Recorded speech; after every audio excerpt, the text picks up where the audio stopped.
एवढे सगळे धोंडे घेऊन कुठे निघाली ते पुढे सांगते तुम्हाला. आणि एखाद्या वेळेस जर एक गोष्ट भेटली नाही तर आपण कसं ॲडजस्ट करतो ते पुढं सांगते. तर मस्त असं तयार झाली. आज होता गुरुवार आणि स्वामींचा वार म्हटलं की आपल्याला हुरहुर लागते ती मठात जायची. आणि मग मस्त असं पुरण घातलं. पुरण घालायचं होतं म्हणून मग आता वेळ तर कमी होता, मग काय करणार, मग कुकरमध्येच लावलं आणि 2 शिट्ट्या केल्या ना तर कुकरमध्ये ही पुरण खूप छान शिजतं. आणि 2च्या वर जास्त शिट्ट्या करू नका. 2 शिट्ट्या केल्या की मस्त छान रवाळ होतं आपलं पुरण. आणि मस्त असं पुरण शिजवून घ्यायचं असतं.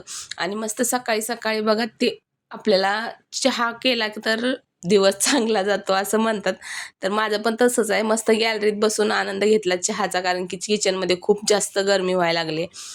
आणि पावसाची आतुरता सगळ्यांनाच लागली असेल. लागली की नाही ते नक्की सांगा. आणि पुरण बघा चाळून घेतलं चाळणीमध्ये.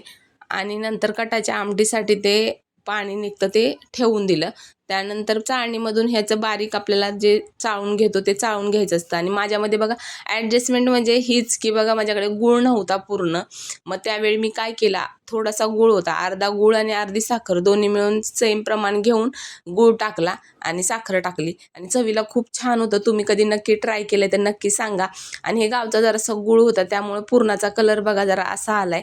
तर तुम्हाला पण वाटत असेल चिक्की बनवते की काय, पण चिक्की नाही, मला इथे पुरणच बनवायचं होतं. आणि चटका देऊन घेतला पुरणाला आणि असं घट्ट होईपर्यंत शिजवून घ्यायचं. ज्या वेळेस आपण चटका देऊन घेतो मस्त जायफळ, वेलची आणि बडीशोपची पावडर बनवून घेतली. आणि थंड झाल्यावरती म्हणजे गॅस बंद केल्यावरती ही टाकून घ्यायची, जेणेकरून ती शिजणार नाही आणि त्याचा वास तशाच तसा राहील.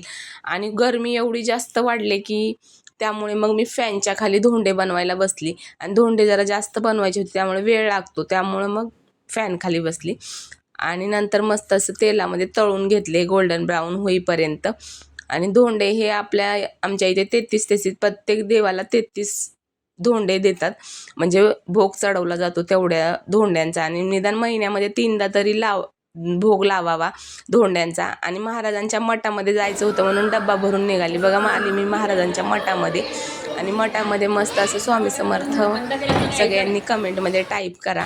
आणि मस्त दर्शन घेतलं आणि तुम्ही घ्या महाराजांचं दर्शन. त्यानंतर दर्शन घेतल्यानंतर सगळेजण आरतीला इथे थांबले होते आणि आम्ही आरतीला थांबलो. मस्त अशी आरती घेतली. आणि तुम्ही गुरुवारी महाराजांच्या मठामध्ये गेला असेल तर नक्की सांगा.